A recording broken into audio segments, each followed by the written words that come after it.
The walking wounded are everywhere. Thousands of people in Utah who overdosed on drugs but did not die. It's part of an addiction rarely talked about or covered until tonight, as you'll see in our new series we call Addicted Utah.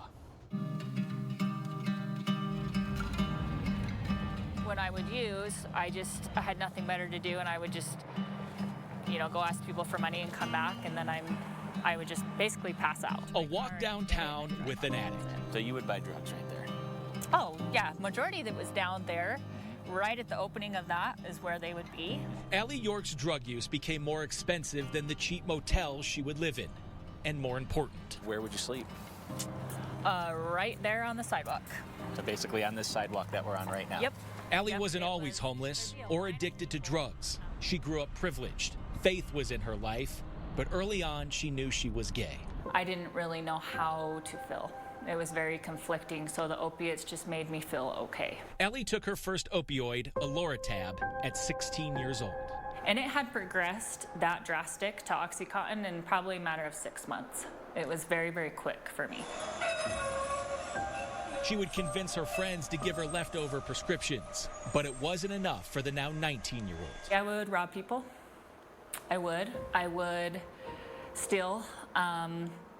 I would pawn things from my parents. Her pill addiction, now up to $300 a day, Allie needed a cheaper high. And I had somebody that was in addiction explain to me that there really wasn't much difference, that, Oxycontin and heroin are basically the exact same thing.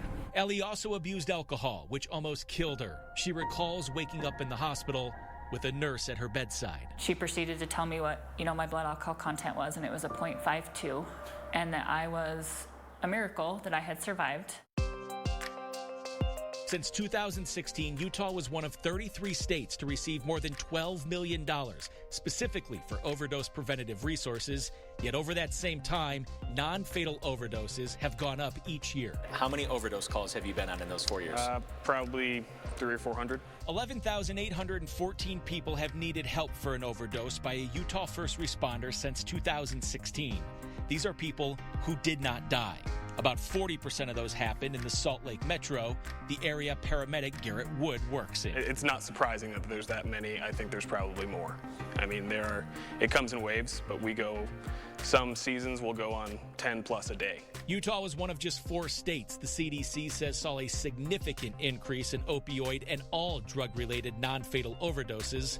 Wood says they happen everywhere. We'll go into a church, we'll go into a penthouse. It's everything. And I got that to represent. A story Allie knows all too well as she's back walking the streets she once lived on, this time sober. Do you still feel like you're a walking wounded? It's different. It's a different walking wounded. I think I'm on the recovering side of that walking wounded. It's no longer the same pain and that same feeling.